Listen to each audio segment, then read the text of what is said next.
Hello, everyone, and welcome to Grip Lock, Foundation Disc Golf's weekly podcast. I'm Hunter, joined as always by Trevor and Konner. We got quite the episode today. We're going to kick it off with a little Patreon question of the week. We've got some off-season movement, probably the most unexpected off-season movement of all time.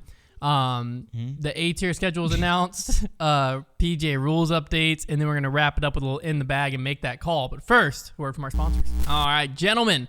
Our friends over at Manscaped have been working night and day and night to bring you the best grooming experience that you've ever experienced with their brand new Lawnmower 5.0 Ultra. We're talking about a next-generation trimmer with interchangeable blade heads for whatever shave your mind can imagine. Upgrade your grooming game to the Ultra Sphere this year by going to manscaped.com and get 20% off plus free shipping with the code GRIPLOCKED. High tech for low places, Manscaped, because, AI is cool and all, right? But this might be the biggest technological advancement the world has ever seen. I'd agree. Overstatement? Who knows? No. Every man knows how scary it can be when you go in for a close shave down below the belt. That's why I trust Manscaped for all of my sensitive areas. Inside this package, you'll find the star of the show, the Lawnmower 5.0 Ultra. Their 5th-generation trimmer features two interchangeable next-gen skin-safe blade heads. A standard one for taking a little off the top, and a new foil blade to go smooth wherever your heart desires. We also have dual LED spotlights to provide contrast on multiple skin tones, three length settings, combs, and did I mention this trimmer's waterproof too? So if you want to get in on the fun, get over to manscaped.com and get 20% off plus free shipping with the code GRIPLOCKED. Again, that's 20% off and free shipping with the code GRIPLOCKED at manscaped.com. Got through that one. I stumbled a little bit, but hey, we're here. Oh, you don't even want... Oh, I get knocked down! We're going to kick it off with Patreon question of the week. Hunter off the Sprite, bro. Trevor, why don't you, while I take a sip of my Sprite, tell them where these questions come from.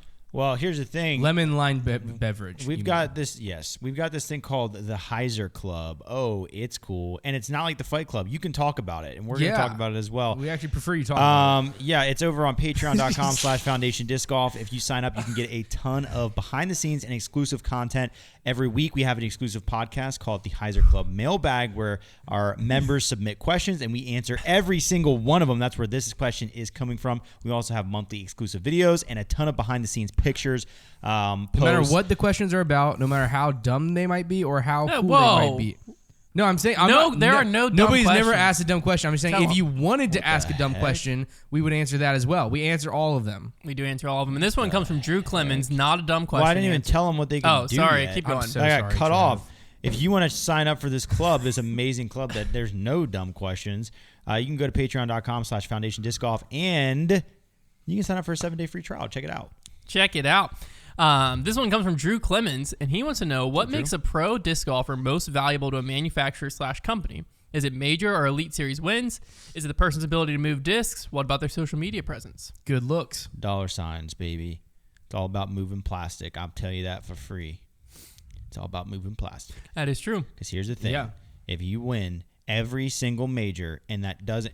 And I know that winning correlates to moving plastic. So, that's not to say that if a player is not marketable at all but wins all the majors, that they're not moving plastic, because they would be by extent. However, the most powerful way to move plastic by far is through social influence. That's why a player like Simon Lizotte, while he can win tournaments, he can move so much plastic because people love Simon Lizotte, and because he is an active social user, whether it be on Instagram or YouTube. Well, we also... That's the key to the kingdom, baby. Because, for instance, this upcoming offseason, Eagle McMahon is probably the most valuable free agent. Eagle or Gannon. Yeah. But if you go toe-to-toe, Eagle McMahon versus Isaac Robinson, Eagle McMahon is worth more simply from his popularity that has been built on mainly social media presence, YouTube presence. Yes, he has an ability to win, but Isaac Robinson's coming off a 2 major win season. Player of the year, first player of the year of the grip locked era. Yet, I would say Eagle McMahon is a more valuable player than Isaac Robinson to a company's bottom line. It's honestly an interesting one, too, because I feel like in a lot of sports, a good example would be like Tiger Woods in golf. Like in disc golf, I feel like the best way for a player to influence, and the way that I see people get influenced, now this didn't used to happen this way, but the way it happens a lot of times is a player specifically telling you to throw their plastic. But I think that for the younger audience, this might not happen with the guys our age and older, but with the younger audience, and we've seen this with Paul, it's all about trying to imitate your favorite players. So when I grew up watching Paul Macbeth and following Paul, I wanted to throw Innova and I wanted to throw his bag.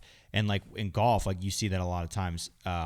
Like when Tiger was playing Nike clubs, guys wanted to play Nike clubs, like kids growing up my age, because we wanted to play the same clubs. So it's like there's like two different levels almost to like the kind of sellability that a player has. If a player is so good and like so popular that they almost just draw like an imitation from like the audience, then that you don't. There is a whole different level. Then you don't even have to do anything because then they're just gonna like. It's like Paul. Paul was never a super marketable guy, but because he was like the younger audience and really everybody was so attracted to watching him play disc golf and seeing him dominate, they just by extension wanted to throw his disc and play the way he played and do all that. Some players don't have that factor going for them, but their personality makes up for it, and they kind of like just by influencing, like actively, like saying this is what you should throw, that's how they do it. So there are two ways to do it, but just having a good social presence is a heck of a lot easier than just hoping that you are so awesome and such a figure in the sport that people are just going to look at you and want to throw your bag and imitate you. That's tough to do, and it's probably only going to be done like once a generation by a player. Like Christian Zatar. Like Christian Zatar. Let's get into. I've got 6 peers in my bag. This is. I saw this post, and I couldn't quite believe it, and I find it hysterical. Tell me. This is the most shocking offseason move I think we've ever seen. Okay. I'm so excited for this because they don't. I intentionally kept this a secret. This is what you didn't tell us about? Because I was hoping they wouldn't stumble on this. Oh my goodness. Yeah, Hunter I'm really, so excited. He's really hyping this So up, here we go. This post said, I've been seeing a ton of Lone Star sponsored players.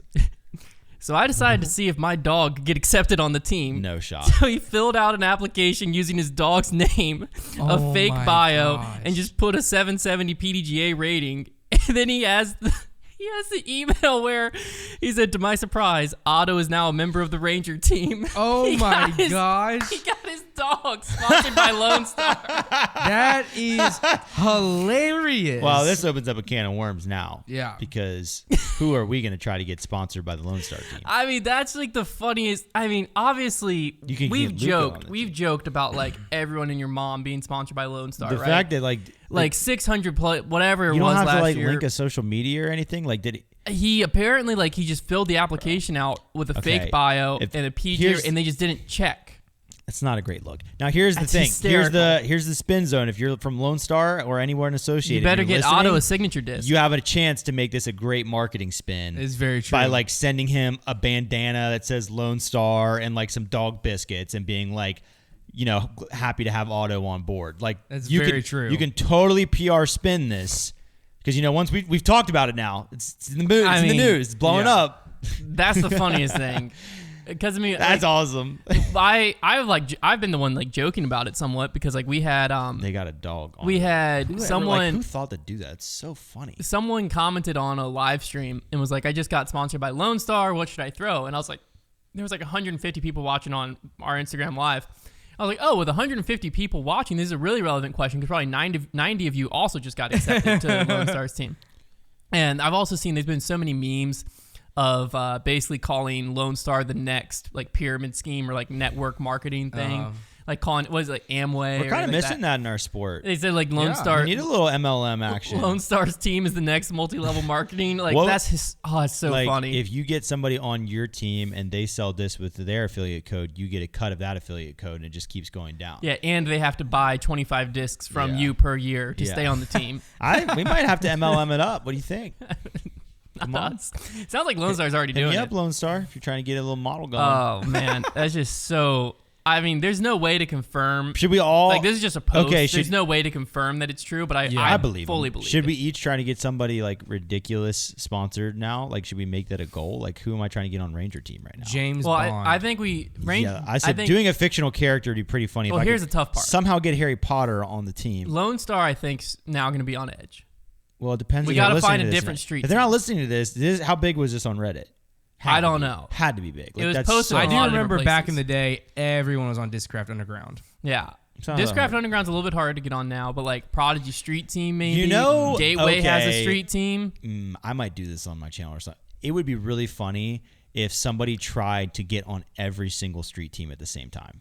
Well, it'd be too easy for you. And it'd be no. I would do it under an alias. Have your brother do it. Or that. But I'm just saying, like, it'd be funny to the video would be interesting because you would see each team's process of, like, some people want you to, like, literally give you maybe a video talking about why, but then you got some people who you can get your dog on there. And then imagine if I've got an entire wardrobe of street team stuff and I've got to and to meet all the social media quotas, I got to make 6 posts every hour. I'm like, oh, my alarm just went off. I got to make my legacy post right now. Hey, guys, go check out Pinnacle Ghosts. Use my code. It would be funny to see, like, you could do it for your channel and just see it, like, make the whole video like, I tried to get sponsored by every single manufacturer for the 2024 season. 20 different so teams. Funny. And just, like, get a contract offer. Don't sign the contract by from any of them. Baby. Well, because if you sign it, then you're the one that's lying to them. So no, I'll sign it under a I think it'd be a funny video if you just got a contract offer from, like, literally every manufacturer, and, like, you can read them, and if they can allow a mixed bag, you can sign all the ones that allow a mixed bag. It's true. And then just figure out the percentages. Imagine how funny my Instagram bio would be. Or if it's like some of them Team back Lone in the Star, day, Team Innova, Team Discraft, Team Prodigy. Some of them back in the day had stones. like, instead of a percentage of your bag, it just had you had to have 10 discs. Yeah, You go I just like, have a 60 disc you bag. go full Feldberg, you go full Feldberg, like with the like wraparound bag. You just got 120 discs. Yeah. You're like, I got 10 of your brand in here somewhere. I don't know. I'd have to go through. I haven't thrown one in like 6 months, but I know there's one in there. Pretty sure. You're in the bag. It'd be like 2 hours long. Very funny. Okay, well now it's rumor time. So let's go ahead. That's rumor time. Let's get into outfit here. Yep. It's rumor time because Chris Clemens has changed his Instagram username this offseason. He was with Dynamic Discs, and he used to be DD Clemonade, Dynamic Disc Clemonade. Yeah. He has now changed it to DG Clemonade. I did see that because that's obvious. It broke on Nick and Matt trivia, right? Because they were know. like, "Oh, you didn't." Well, I do actually because I watched it. No, they. I'm just in the know. I just noticed. Matt Someone asked me. a couple guys a question, like asking like which one of these three is Chris Clemens' Instagram handle, and they like all wrote down DD. What was it? DD Clemonade. DD Clemonade, and because he said the options, and they were like, no, none of those is it. It's DD. Like that's how they figured it must have been changed because 3 guys were like certain it was something different. And then they double checked it and they were like, well, no, it's DG now. I mean, and yes, that is incredibly obvious. Incredibly obvious. Yeah. It's like Alden Harris. Now, this one is a bit of a... This one could be like he's playing the long-term game. It's like, do I really want my brand fully tied? It feels like a spite play. But that's what it feels like a spite play. But he didn't take the Alden thing was not a spite play. That was just like a silly boy. Well, I also heard, and I couldn't confirm this rumor, but I did hear that Gannon Burr also joined a Discmania collector group. See, but like that doesn't even carry as much weight for me somehow because Gannon Burr be messing about. And also, I believe firmly that Gannon Burr would join a lot of collector groups. The Alden one is the one where I'm like, there's no way Alden Harris would care to join a collector group if he wasn't. I could see there. Gannon seeing. I've been saying Gannon to Discmania for a billion years. But I could see Gannon, like since he signed his first contract. I could see Gannon seeing that like people were freaking out by Alden. Yeah, I could also see that, and him be like, "Well, I'm gonna join it too." Maybe, and like just like I feel like he's gonna just join all of them. That's now, like I can't confirm protect your buddy it, situation, you know. But yeah, just like, don't worry, I'll draw the attention away from you. Too bad. Chris Clemens still has at Dynamic Discs in his thing. I'm trying to see. What's funny is his profile picture still says at DD Clemonade. Oh, okay. So you can confirm that. Like it's someone basically made him throwing with a lemon on his head, and I guess instead of getting them to send him the picture, he just screenshot the story so you can kind of see where he was tagged in the story on his profile picture, but it still says at DD Clemonade, clear as day in that. One. So there is no questioning of like, was it actually DD Clemonade? It was.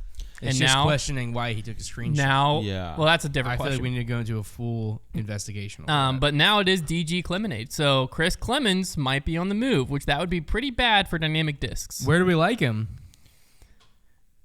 Where do we like the Clemonade? I'm going to throw out a couple names. I've got a name. MVP comes to mind. That fits. Yeah, it does fit his vibe. Because I feel like he was close with Castro back in the day, Jordan Castro. Yeah, I would also say, I mean, Lone Star. I don't want to like. So this is my thoughts. I think it could either be. This isn't. He could be that here. This is what I like. I like Lone Star and I like Clash. I was gonna say Clash. I like Clash very because Eric Oakley move. Lemonade. At Clemonade, easy. I'm that- thinking about what companies. Yeah, good point. What companies would embrace his whole brand, and like I'm thinking about with Lone Star, they have like the Kramer disc with all the crazy stuff on there, and so they could make a great Clemonade disc, and I feel like they would really embrace him there. So I feel like Clash or I don't mind the Infinite Clash thought I could space, totally like the see the James Clash. Proctor, The Eric Lemonade Oakley disc, route. Are you kidding me? I mean, Yeah, that's just like that's probably where we're printing going. money at that point. All right, well, that's all the rumors. So we can go the back to normal the Clemonade lemonade. day-to-day Yeah, life. just But squeezing. it's time my for brains out. yeah, because it's a little tight on me. Time for a fan favorite segment, Trevor's Trivia. Oh, come We're on, going straight Trev. to it. I Straight didn't to make it. one. I'm sorry. Why make people wait? Yeah. What everybody wants. That's what everyone wants. Yeah, that's how you move plastic right here. What? I'm just doing stuff. What disc is your favorite disc, and where do you get it from? Yeah, I'm just gonna ask you guys what your favorite color is. No, okay. So what I have in front of me is a list. No, it's a phone. This is. Oh, I win. Holy crap! Oh. I just won Trevor's Can everybody Trivia. read our hats, by the way? I'm gonna hold it a little closer. I'm probably out of focus. Yeah, you are. Okay. They I were have sent a to us from the list. company, funny enough. I have a list of. If you're listening to audio, on audio, yeah. screw you. It says, we got hats from TMZ. It say TMZ Sports on them. Dude. I wanted to make sure. Dang, You knew. Trevor. We I'm sorry. went from being cool guys to we brought attention to it. Yeah, frick, man. Yeah, so I have a list, and this is a list from that UDisc made last year, so it's pretty accurate still. Not really going to make a huge difference. And this is 1 through 50 of the U.S. states based on how many disc golf courses they have in total. Oh. 9-hole, 18-hole, whatever. And I believe we've done this before where I'm trying to get you to guess which states have at least 100, this and that. We're going to do this differently this time. Okay. This time, you guys are each going to guess 5 states, and you're trying to get the lowest number of courses possible. Oh. Can I look at a map? You sure can't. I can't look at just a map. No. Okay. Not like a disc golf map. Do we like go a, back like and a forth? Map. You're going to go back and forth. Who wants no, to start? you cannot look This at a map. is all 50 states are in here? All 50 states are in here. Okay. I will say there's quite a range because it goes from like less than 10 to like over 600. Con, do you want to go first or second? I'll go first if you don't Connor's mind. like, get the Yep. ball rolling. Name his date. Yeah, like just like name like any state. Like let's all just say our favorite states. So you go 1, then I'll go 2, then you go 2. We snake drafting? No, we'll just go back and forth. We're going to Okay. go back and forth. No I'm snake trying to drafting. decide if I want to go ahead and head off the mainland. Okay. I am going to. I'm gonna say Alaska. Thank Okay. goodness. I'll take Hawaii. Alaska. Okay, I didn't know how I felt. about Alaska comes in at 45th. it. Pretty good. That's It's a good pretty guess good. with only 52 courses. Hawaii beat it for sure. 52 courses. That's a lot of courses. Yeah, Disc There's golf. nothing to do out there. Yeah, I Hawaii, know. there's just Hawaii not much comes land. in I at know. 48th with 28 courses. Okay. Okay, all right. So Back we're to you. but we're just going off of placement, not how the amount of courses. No, you're going off the amount of courses. Your total. Okay, so I'm your being beat total by a amount. lot right now. But it can be erased very quickly. There is, like I said, the range is from less than 10 courses all the way up to over 600. So there's a huge range. Now I'm going to say And you guys didn't name the best. There's still 2 better ones than what Hunter said. Those were definitely the smartest 2 guesses, though, so I applaud you. I don't know. There's a lot of states that I've never really heard of a lot of disc golf in that I want to say those. I'm going to say Oklahoma. Oh, there's so much disc Is golf there a in lot of disc golf in Oklahoma. Oklahoma? Yeah. Oklahoma. Probably top 20. Really? I don't Maybe think not. so. I don't think so. I just have heard of a lot of tournaments in I'm trying to Oklahoma. That's where find Coda Hatfield's from. Oh, that's where Oakland Heiser's from. Oklahizer. Oklahoma is 15th with, So that it was was a top bad one. 20. with That was a bad one. 228. Okay. My next guess is North Dakota. I was going to say that because North I've never heard of Dakota. anything. I've never about heard of a disc golf in golfer North in North North Dakota Dakota. is 39th with 83 courses. Wow. That's about 82 more than I would have thought. I'm going to go with. Ezra's from South Dakota. Well, I was about to say South Dakota, but if Ezra's from there. North. America. I don't know. There's another. Yeah, say North Carolina. Maybe. Yeah. Maine. That could be a good answer. I have no idea. Maine comes in at 32nd with 101 courses. It's not awful, I guess. I already lost, I feel like. No, not necessarily. And you could still there's still some very good ones on the board. Give me Montana. Montana. I thought about that, but that comes in at 36 with 89 courses. All right. I like that. Konner, you got 2 guesses. You got to make them count.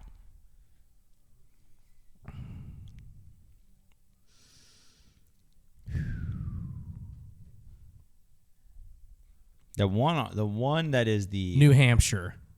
New Hampshire, good guess. That comes in at 41st with only 66 courses. Pretty good. Pretty Still good. alive. Sneaky. I thought of a name of a state. This game stressed me out so much. I'm like, I don't know that many more. You just got to think of where you've traveled.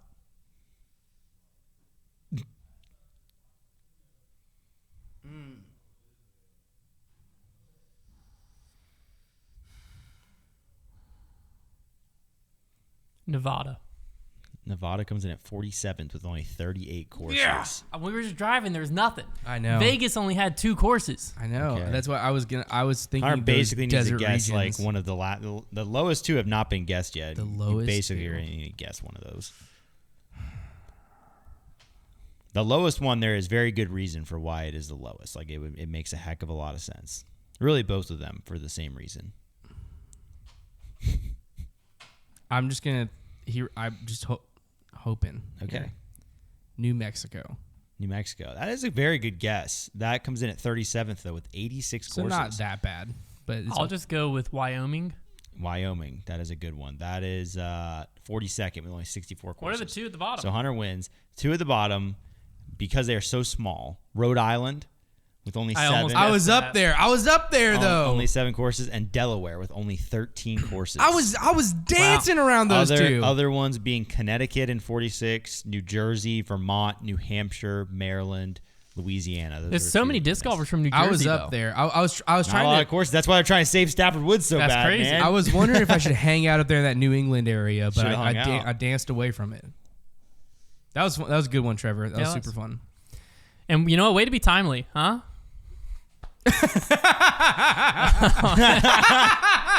I was like, what are you talking about? The PDGA announced their A-tier schedule, which made me think of 2 things. First thing to note, DDO, they brought the AM side back, same time as the elite event again. They're like, man, we really missed having people historically here. I didn't like, but then I saw it without the AM event, and there was 10 people out there, and I was like, I think that they're just like, I need that back. They were like, oh, we had a Band-Aid on the problem. Let's put the Band-Aid back on. Yeah. You know what? We're bleeding way more than we thought. Let's slap that Band-Aid back on there. But the AM event also finishes on Saturday, and the Pro event finishes on Sunday, so that means all the AMs will be able to watch. Kansas has the most disc golf courses per capita in the United States. So, well, yeah, that doesn't mean there's going to be a lot of people at the event. No, I just wanted to say it. Okay.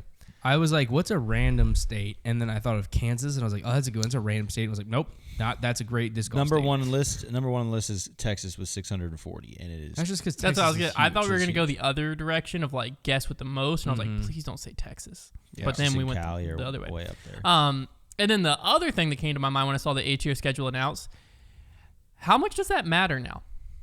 Like tiering. Tiers. Because before it was like A-tier meant like a touring pro might show up, and like obviously it matters if you're trying to go to Am Worlds or anywhere points based, Junior World, stuff like that. Then A-tiers obviously mean a lot. The AM side has lost its identity a little bit. But like the A-tier, I was just thinking because like we had the Battle for Bedford, for instance, the tournament director called me and was talking to me about the possibility of it being an A-tier. Mm-hmm. The problem we were running into is basically like the weekends that it could possibly be an A-tier on, like the weekends that were kind of available, would have like isolated the event to where we felt like it might not have been able to get the same attendance. And I was like, well, to be honest with you, who cares if it's A-tier or not? Like, let's just leave it a B-tier, run it like an A-tier, and hopefully one year, you know, it'll come around and you can do it. Yeah. And then as I was thinking that, and then the schedule got released, and I was like, I remember back in the day, like when it was just NTs, like every touring pro played a few A tiers. Oh yeah, like everyone did. had to. Texas Some State, of your best money. Before, like Texas State's, I think at one point was an A tier, but then it was an NT. Now it's back to an A tier silver event. But like the Blockhouse 2 days in May was an A tier locally. That always had some good pros at it. Tennessee State's was a great one. Like, and it just meant there's gonna be really high caliber pros. Yeah. It doesn't mean that anymore. Well, here's the you might draw one or two, but it Yeah. doesn't mean like the field's gonna be stacked. So like to a common player who's not trying to go to Am Worlds, who's not trying to get points to qualify, Right. does the PDGA tier matter at all anymore? So here's what I think what's happened with the AM scene is, so the way disc golf was, let's say 10 years ago, you could somewhat follow the pro scene, but it was very like disconnected. Disc golf was a lot more regional and like what was going on in your area. And therefore, like an A tier was a big deal because like everything felt a lot more close knit in your area. And so like the AM scene, I feel like was a lot more clear. But now that everybody's eyeballs are on the pro scene and they're touring all over the place, the AM scene doesn't get as much attention by just your average disc golfer. You're not thinking about it as much. And like you said, the pros aren't stopping by them as much either. So I think things have just changed. And the path to pro in disc golf is like still really weird because it's literally like, well, just play tournaments and then eventually decide that you want to risk your financial security and go out and try and tour. Well, the qualifying tour, I think, is happening this year. And now, yeah, they are starting to like kind of change that and make it a lot more clear, which is good. But that's how it's been for the last couple years. Yeah. And I think that everything's just changed now. And like with the sanctioned events too, another factor is added cash is a lot easier to get now. You have way more courses, way more tournaments being run, so many more tournaments being run. It's like oversaturated almost in our area sometimes because you got tournaments like nobody playing and we're like, how's this happening? So like, because there are situations where like you might be able to have a C or B tier, get a bunch of added cash because the PDGA ultimately, they are going to like Battle for Bedford. They're blocking that. A lot of the times they were blocking it just because we didn't have as much history. But we would have more added cash than A tiers. We were running at one point when I was running it. We were a B tier with 500 players and $10,000 added. So that's a crazy B tier. The tier thing starts to lose a little bit of water when the cash might be just as good or better in B tiers, and then sometimes even C tiers have a decent amount of cash. So I think if you are trying to if you are like seriously thinking about qualifying, I guess it definitely matters more to you when you're playing one, thinking like this is worth more points than normal. But when people are selecting their tournaments, I just don't know how much it goes into it. I guess it will draw more eyeballs. Like you'll see the B or A tier, and I think like they'll just be better attended in general. But like I don't know that people care that much. I don't know. Like I couldn't tell if there was a tournament. Like, let's say if Battle for Bedford, and this is me as not a competitive disc golfer anymore, so this is not like the best example, but Battle for Bedford, if it was the tournament that it is, which is a great tournament, whether it has a C or an A in front of it, I do not care. Even after winning it, I don't care what it has. I won it. It was a good tournament, whatever. Like, I feel like... Well, I think that's the key. It's part of the nuance of disc golf that's getting lost a little. I couldn't tell... Is it because I've stepped away from the competitive scene? That's the hard thing. That I don't care. We're disconnected a little bit from it. Because like when I was playing an A, but I can't tell if when I was playing an A tier felt bigger because they were bigger back then, or if an A tier felt bigger just because I was in the mix. Yeah. But like to your point, back then, like Paul would go win an A tier Wintertime Open. Mm-hmm. It was talked about. Right. Because we didn't have much. That's what I'm saying. If Paul or anyone goes and wins an A tier, it's not even factored into their season strength. It's factored as nothing. No, it's not. It doesn't even count. It's only a storyline if they go lose to someone at an A tier. Right. That's the only time it's a storyline. Like if Eagle McMahon showed up to an A tier in Colorado or a B tier in Colorado and lost to someone, now it's a storyline. Yeah, the tour getting bigger has made that happen, and that's just a natural progression. Because I feel like that was what made A tiers feel bigger. Was like there was almost national eyes on it. It's like an all-star event. You'd like have a couple. It's like that one in Charleston. You just have like a random Paul and Barry Schultz and Will Schustrick show up. That's what like every A tier. It was like there was like one card worth of just like super super good players, and it was your chance as a local guy to like I can see where I stack with them. Right. Yeah. Maybe that's just how I always viewed A tiers from like because that's what I like when I went to play Blockhouse. Because the tour. That's how I got to play with Corey Ellis. He was an up-and-coming player at the time, but I got to play with him. I played with like Zach Melton and guys like that where, you know, you're brushing shoulders with guys who are trying to make it on tour. And as someone who at that time, I was hoping to one day tour, I would roll up and it was like your check of like, where am I at? You know what I'm saying? And you could go play an A tier, and instead of having to drive to Idlewild for me to play a tournament, I could drive 3 hours to an A tier, and I could just see, oh, Chris Dickerson just beat the pants off me by 40 strokes. Yeah. I better go get better. And well, and this is how like the local guys like built their reputations in areas. This is why you have like that idea, is because the way it used to work is guys didn't just hop. Like there were maybe a couple guys, but not many people just hopped on the road all year long like they do now and just went to each and every national tour.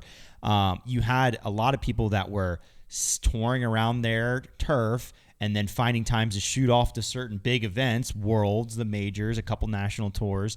And so you would have like certain guys just really build this rapport in their area as like a really solid player in that area. And that isn't happening as much anymore, I don't think either. Like because a lot of times the way that those guys would build that legend, you'll hear it if you go to certain areas, you'll hear somebody say, oh, yeah, this guy so-and-so, he beat Dickerson when Dickerson came to town. Or like they'll talk about guys who were in their area Colin that Carter. beat a pro when they came through. Like that was almost how it used to work. It was like the professional disc golfers were like a traveling act. Like they would just go around, they'd pop up at these local tournaments, and you'd get to see your guys play against them.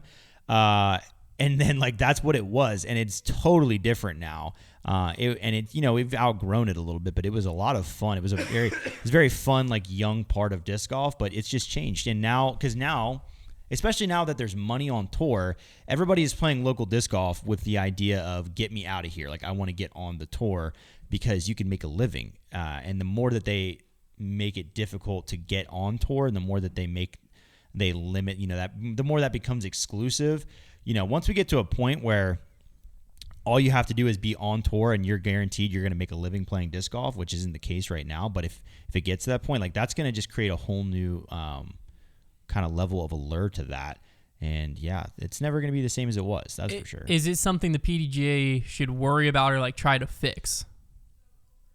Like the farther merging almost of A, B, C tiers. Yeah. Because like they have the back they try end. to create a D tier. If you're a really good TD, then you can run a C tier like an Elite Series event. Yeah. So the back end only matters to TDs. Now, if you're a really bad TD, you can't run a B tier or an A tier just because there's so much that goes into it of like courses being prepped earlier, minimum amount of added cash, minimum amount going out to players. players. Mostly just trying to protect themselves, I guess. Like they're trying to keep they protect some players level of standard. There is like, if I'm a player and I see A tier, it does have a standard with it of like, I know I'm showing up to a good event, and if I don't, I have PDGA legal reasons I can complain about. Is anybody enforcing those? Well, I'm saying like not legal, like I can't sue the TD, but like PDGA. I feel like most people play tournaments based on like, and this goes back to the local side. Like most people play tournaments based on like, oh, I know that TD, he runs a good tournament. Like if Tim Barr runs a C tier, I know I'm showing up for a good time. Right. It doesn't matter if Chuck Spikeheiser Conley runs a C tier. Yeah. It doesn't matter. Or Robert Leonard, he doesn't really run local stuff anymore. But if those guys run a C tier, it doesn't matter. They're a great TD. They have a great reputation. Now, there's some guys that, like, I've never played one of their tournaments. If it's a C tier, B tier, that's kind of expectations. But I just don't know, like, is that a long form? This is the first year I saw the A tier schedule announced, and it, like, only made it to me because I was trying to find this dog story on Reddit.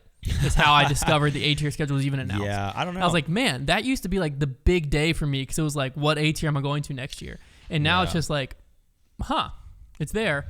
I didn't know if that's something the PDGA should be like pivoting from or think, still lean into. I think like it might just be a case of, us being disconnected from the competitive like local scene, because I'd still like the AM scene is different in certain ways, but it still is full of like, it's still the same idea where you have, people who just love playing disc golf, and then you have people that are trying to make a little bit of side money, and then you have those who are like trying to like play to get better and get on tour.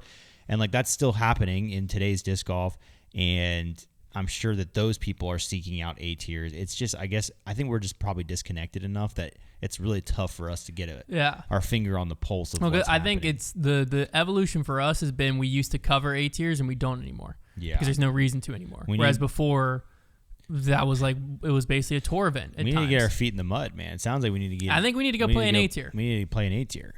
Let's pick one out. Let's pick one. Go to the schedule. Are we doing? We really? Yeah, let's pick one out. Let's do this. When's the This is for next year. Yeah, so, like, 2024. What the heck? We'll make a trip out of it. All right, let's see here. A tier. Should we go somewhere like cool? Should we play the Shelly Sharp? Definitely can't do that. No. Way too early in the year. We got to go further. Let's What's in let's Virginia just see. next year? I don't think there's any A tiers in Virginia. Midtown Chiropractic Classic. We played this March 1st through the 3rd. Holly Springs, North Carolina. The Midtown Crosstown. Midtown Chiropractic Championship. They changed it to the chiropractic. No, Midtown Chiropractic has always been the sponsor. You're thinking of the Crosstown Classic. I've never played whatever you're talking about then. I have a Thunderbird from this tournament. Oh, I've Midtown only ever played the Chiropractic. Crosstown. And that I think one's let's kicked play my this. butt. March 1st through the 3rd. Holly Springs, that's like... My guy, I'm going to be like a week out of having a child. We got to go further into the year. Dang. Well, Holly Springs is only 2.5 hours, so that might have been our best bet. No, there's got to be another one in Carolina. There's probably like a Clayton, the bunch. Dogwood Crosstown Classic When is is an it? A tier this year, end of March. It's more possible. That's the one we were thinking of. That's Yeah, probably at East I do Clayton. not have a good record there. I played it twice. Got College murdered Disc both Golf times. Nationals. It's a major. We do need to get ourselves into that one. Let's get back into that. Let's get back into the college scene. There's a lot of California and Florida. Lake Marshall Open. Blue Ridge Championship. Ooh, That's at North Cove. in April. April 26th through 28th. And that's just an A tier. Yeah. Oh, maybe we should play that then. I wonder, it might be like a qualifying event. If not, okay, here's our two, Trevor. Okay. We play one or the other depending on how it works in Oh our yeah, schedule. should we just go play DDO? We either play the Blue Ridge Championship in Marion, North Carolina, Okay. or we play Huck Central. Oh, that would be in great. Central South Carolina. Yeah. Oh, Huck Central. At Grand Central. I don't even know if I care about the Blue Ridge Championship. Playing Huck Central again would be fun. That would be good. We're one of those two. That's May 3rd through 5th. That might be the weekend of the golf tournament, though. Or the Blue Ridge Championship. One of those We two. should probably actually look at a real calendar before we start doing One of this. those two we'll play. There you go. You know what? Comment down below which one you want to see us at. Yeah. Good Comment point. any A tier that you want to see us at. Whichever has the most comments, we'll consider. We could also play Lake Marshall Open May 17th Also, through like 19th. and subscribe. We're never going to Lake Marshall, man. It's just a bit at this point. All right. Well, there you have it. That's the A tiers. Let's get into the PDGA finally announced the official rules for 2024. What do you sign like that for? Dude, I'm just ready for in the bag. No, we're getting there eventually. Sorry, Konner. It's after this. We have the Did you PDGA ever rules post update. last week's? Yeah, I won. Well, you deserved it. He deserved Wow. it. He deserved it. I posted on Instagram and I Did I tweeted get it. last place? I don't know that No, answer. I bet I did. Dang, Y'all were at one point you were winning. I want to go overall. twice. I want to go twice in a row on this one. Well, I choose the winner. Oh. I choose the order. You choose the order. And just because I was of that, gonna you're say, in the middle. You just played your hand. Anyways, official rules manual update for 2024. We're just going to go over these from a very high level, and then we'll just ones that we need to get into. Basically, they made it. I'm not even going to highlight all of them. I'm just going to highlight the ones that matter. First off, scoring. All 4 players on every card, every tier has to keep scoring. Tournament director nightmare. No, I disagree. Because you're going to have at least one guy on like half the cards that like, my phone's about to die, or They keep it on paper scorecard. that or is something. true. It's just everyone has to keep score. So It now you doesn't- don't have that awkwardness of like, I have 4 guys in front of me and none of them want to keep score. That is true. It's That like, it is doesn't true. matter. I All do of you like have that. to. I do like that.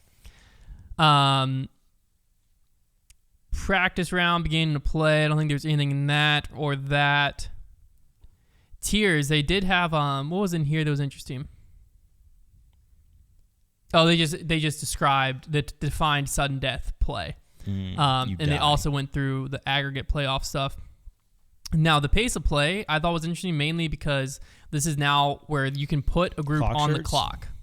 So addition codifies the concept of putting the group on the clock and defines what being on the clock means and outlines the relevant procedures. It also clarifies the pace of play according to groups as well as individuals. So essentially now, if a group is falling behind or there's any reason, they can be put on the clock by a tournament official or something like that, which means every one of their throws is now timed. Yeah. So it's not just isolating one person. The entire group goes on the clock until they have a reason to come off the clock. What a nightmare They just have to job. be notified, hey, your group's on the clock. Absolute nightmare job. If Imagine a you group get as a whole causes undue delay, each player should be issued excessive time violation as well. some like old sweet 45-year-old man is going to be sent with a little plastic stopwatch over to go regulate just a bunch of hooligans that are taking way too long, and I'm gonna have to call them on it. It's gonna be tough, man. Yeah. Sir, I think you went over just then. I read it wrong. Never mind. It's a scary job for anybody. You got to find the right people to do that. They got to Well, I'd imagine they got to be some type a tournament marshal at an Elite Series event is probably already the right type of person to do that. But he's putting people on the clock. No, the TD's sending people out there and put them on. Yeah, they got to be hardcore. The marshals would be the ones who actually put them on. They got to be ready to just be like. Now they also officially split. And put together majors and Elite Series specific regulations. Smart. Into rules. So now there's like stuff that only applies to major and Elite Series. That's like instead of having the Pro Tour have their own rule set. Yeah. So the eligibility, they raised it 935 MPO, 825 FPO ratings. Not really a big deal there. I think I just make the cut. I don't know if I make the cut. My rating's tanked. No. My rating's awful. I think you're higher rated than me. Oh, gosh. You renewed, so let's see it. Oof, this is tough. You don't have to say it out I'll loud. say it. I don't care. I'll say it out loud. 937. I made the cut. That's the lowest I've seen my rating. Oh, my God. That's the lowest I've seen my rating in a long time. Oh, my gosh. I think I'm like... I dropped from 971 to 937 with that one tournament I played. What tournament was that? I don't know. That Flex Start. Hills. I got destroyed at. Oh, yeah. And then that made some stuff drop. Pretty well there. Hey, back in 2020, I got up to 938. 987. I think it's the highest my rating ever got. You can't see mine because I've been expired, I'm sure, for a while now. Anywho. Maybe not. They farther classified a caddy, which I think they just kind of this was already put in there, but they farther put it in there. Not a spouse? No, they did not do that. But only thing I found funny in here was they were talking dress code, all players in PDGA sanctioned comp tournament, blah, blah, blah.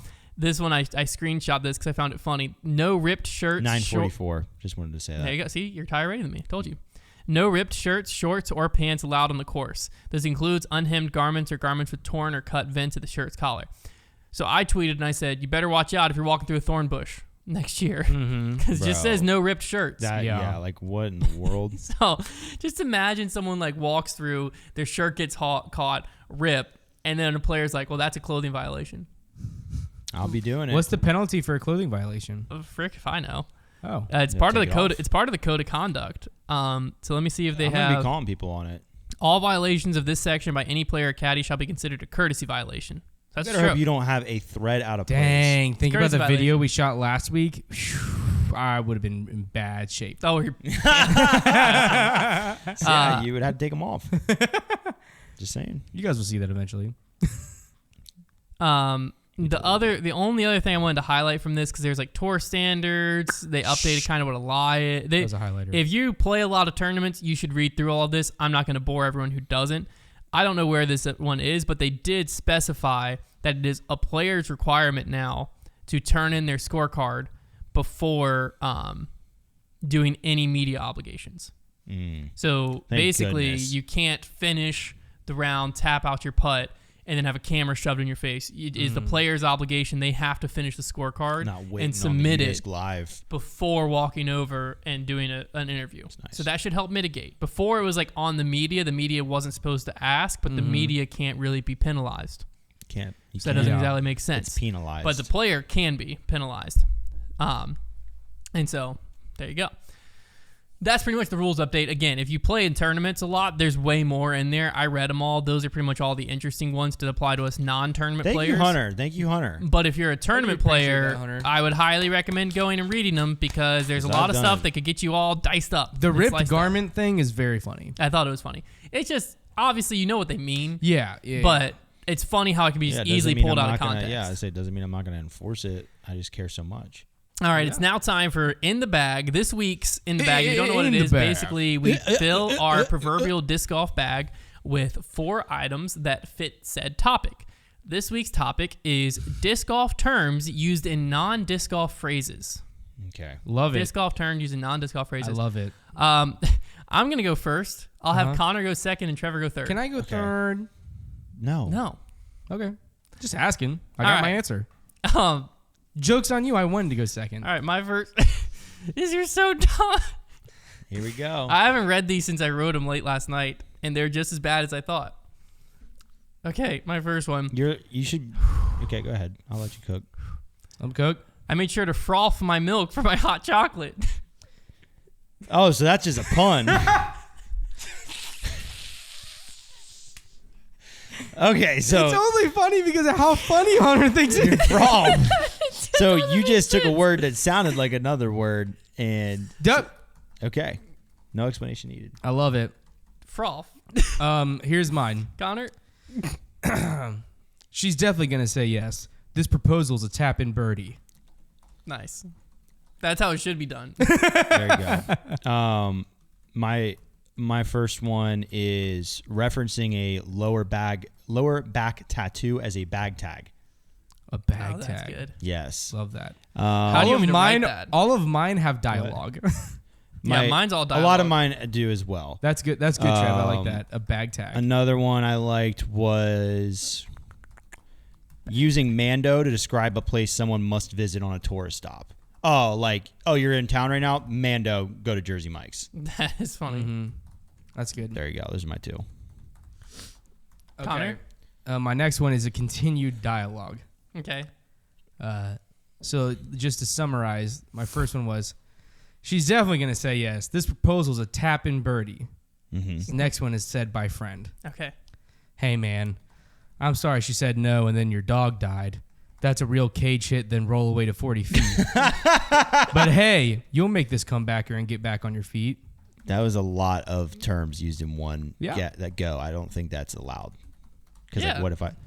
So No, he just took like 3 of them. you can use those. Okay. Because you just use them in different contexts. Yeah. Okay. I don't have any of them. I'm just making sure we're keeping this ethical. As long as you don't say that's a real cage hit and roll to 40 feet, that's really the only way you. Okay. Wait, but then what'd you say? That's a real cage hit and roll to 40 feet.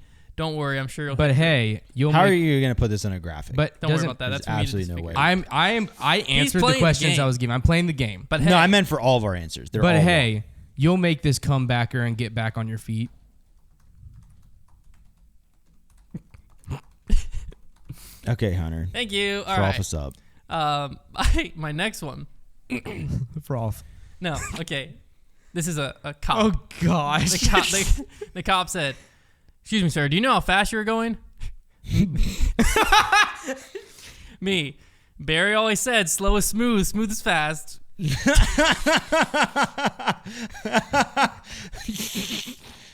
Hunter, man. Dang, Hunter. That is something. I wrote these late last night. Oh my gosh. Now you see why I was laughing in my basement.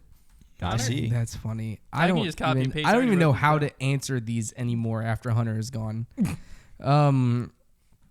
You're doing a great job. Thanks, man. I'm the one doing poorly. No, you're doing a great job. I love you. I'm just like already concerned for everybody's gonna have to try and decipher these to vote. That's Okay. fine. Here we go. Doctor, how bad is the back injury? Are we talking Zuka cart bad?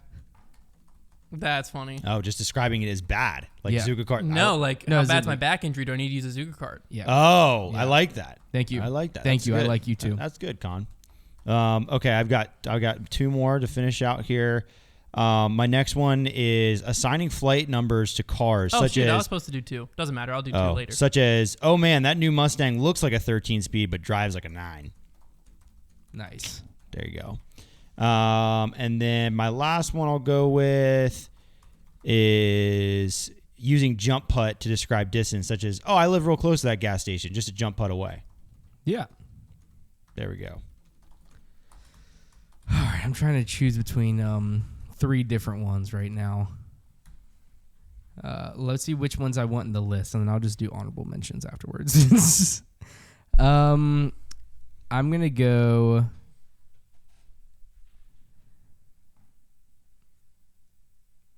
Hey man, that joke was a little off fairway. You shouldn't say things like that. Trying to think of things that would look the best in like a bracket on social media, and I think didn't that realize was that's what you cared about. playing the game. I thought you were more about making Trying to do laughs. the best- I trying think to you do the best said in the that. game? Yeah, I think you said that last week that you were more so about just making laughs. All right, my last I 2. just felt like that one was gonna look like it was gonna make the most laughs on Instagram. Okay. my last 2. This is when I really hit my stride and started to understand the game I was concocting. Okay. You made the game, yeah. I made the game. Let me read it. Can I please read it? Well, I need to read this text. Well, I need y'all to understand pre-reading this text, basically what happened was I was about to make hot chocolate to go to bed. Beam, not a sponsor. I was about to make that hot chocolate. And then you said you frothed it. And I was like, I need to froth my milk. I was like, that sounds like froth. And I was like, that's funny. That should be an in the bag topic. It's funny that's the one the whole game stemmed from, and that's the one that is like the weirdest one. Well, that makes the least amount of sense. It made me giggle because once I wrote it out, I was like, I need to make sure I froth my milk. Hunter texted me at 8 o'clock last night. He texted Konner and I and says, in the bag for tomorrow, disc golf terms in non-disc golf phrases. And that's all he said. And I think he would have been like, I think he just expected us to know what he's talking about. Well, I'd already written all mine out by that point. All right, Hunter, what's your last one? And I asked for an example, and he said, maybe like, dang, man, that dude just grip locked his car right into that light pole. That's the funniest one. That's like the funniest one yet. Yeah. Well, I got 2 more, so let's not say yet. Okay. This next one is when I really started hitting my stride and started to understand the game I'd concocted. Hit the stride, big boy. I don't think you can use that plate with your arm speed. Try a bowl instead. That's funny. Okay. And then my last one was, that's funny. I was just trying to back into the spot, but my off-axis torque took over and I ran straight to the cart return. I like that. I like that, Hunter. Those are good. All right. I like the bowl and plate one. That's my favorite. Thank you. That's my list. So do I have one more? I have one more. No, you have 4. Oh, yeah. That was the end of it. Is it okay if I share my honorable mentions? Only if they make me laugh. As soon as one doesn't make me laugh, and I'll be honest, then you have to stop. So start with your best one. That's their worst sandwich. They gave me the wrong order, but it was a total black ace because it was delicious. I started laughing before you even finished saying it. The total black ace. That's good. Yeah, because like I got the wrong order, but it was good. I somehow managed myself to get giggly before that even came out of your mouth. But and then I'd like to send this steak back. It's a little overturned. I didn't like that one. Like it's like the other ones I had way to written start down. with the better one there. I had yelling foot fault whenever somebody trips. I think that's funny. Using chain out to describe things that were actually a miss, but you want people to think it was unlucky. Being like, yeah, I was going to ask her out, but she was out sick. It was a total chain out, when in reality you were never going to ask her.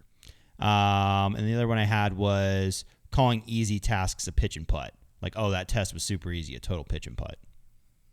I do think it'd be funny to turn this into like an Instagram skit. Oh boy! Like I think you need to stop talking. No, like a disc golf D-bag. Okay, you and Silas can film it. You get what I'm saying? You can see it. You can see it. This sounds like an idea that Brody would call us about and tell us to do. Oh my gosh! Yeah, the last time I got pitched a skit, it was Brody trying to. Oh my gosh! I buried that memory. I forgot about that. What was it even for? I don't remember. No, it was that was a different time in foundation history. Alderman. Who was the guy who did the PDGA? It was the jerk move thing. He wanted to do a skit of it, and he called you, and then you threw it to me. Yeah. I was like, yeah, you know what? I feel like Trevor would be really good for that. I love you, Brody. Not one of your best ideas. Well, I won't even say it wasn't. I won't even say that because, like, yeah, SNL would have totally taken something like that and made a skit out of it. We're just not funny enough to do something like that. So you should have taken it to SNL. Completely side note, Brody. If you want a new skit, hit me up. I got an idea. Yeah, Hunter's your skit guy now. No, I don't want to act in it. You can act in it. Konner can act in it. It's time for Make That Call. That was loud. Make that call. Compression. Let me paint you guys compress. in a scenario here. Yep. Paint you in a scenario. It's so calming whenever you say that. It is. Why do I go to such a nice place? Say it one more time. No. Okay. I'm throwing an approach shot to a green that's on the other side of a creek. As soon as I throw, I know it's short, and I just start hoping it ends up stopping before reaching the creek. Instead, my disc slides up onto the bridge that you walk across and stops right in the middle of it over top of the creek. Our group starts to discuss and can't tell if I'm OB or not. We check the caddy book. It just says creek is OB. To speed up play, I play a provisional resulting in a birdie or a bogey, and I take it to the TD after. Which way does he rule? Well, this all depends on, number one, creek is OB is like the dumbest thing I've ever heard in my life. It depends on if it's the judge. If there's flag and rope that like go across the bridge, then it's out of bounds. If there's not and all it says is creek is OB, there's no way you're beating me. Yeah. There's no way you're because I'm not in the creek. Me. I'm on a bridge. Yeah, there's no way but you're your lie is centered with also above I have the creek. Also, I've been in this situation and I putted from the bridge. So if we did it wrong, then I am a liar. And I would say should be. It was at the with that being the only information we're given is creek is OB. I say it should be in bounds because it's on a bridge. You should say surrounded by water. And I played in the Rock Nest tournament, and I putted from a bridge in this exact scenario. So I should be banned from the PDGA for life if I broke the rules. And I submit that. I will submit my resignation from the PDGA. Well, good news. A bridge is an example where one playing surface is vertically stacked above another playing surface. Each playing surface is treated independently. The bridge is in bounds unless the TD has declared it OB. Love it. Regardless of whether a playing surface above or below is OB, if the 2-meter rule is in use, it doesn't apply because your disc is on, not above, the playing surface. You mark your lie on the bridge, and there is no penalty. I am reinstated. Awesome. I feel like I just saw this recently somewhere where somebody had this situation too. It's very funny when you throw that shot, and then it's really funny taking a lie from a solid wooden bridge. Yeah. Well, what y'all really, where your mind really should have went was that year at Nationals. I didn't play it, but they had to land on the bridge. They had a basket on the middle of the bridge. The dumbest disc golf hole in the history of disc golf. Yeah. Dang. History. That's grip locked. Yeah, the history of disc golf. If you haven't yet, be sure to follow us the dumbest over. is hole 18 or hole 17 now at East. Dumbest hole in the history of disc golf. I don't know what hole that is.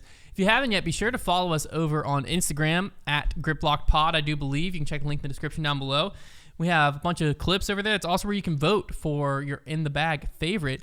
And you want to stay tuned. We got some stuff in the works coming up over the next, maybe like in a month and a half or so, that you're not going to miss out. And the best way to stay tuned for all of that, what we got going on for Grip Locked behind the scenes, is to follow us over on Instagram. So if you're not already, be sure to do that.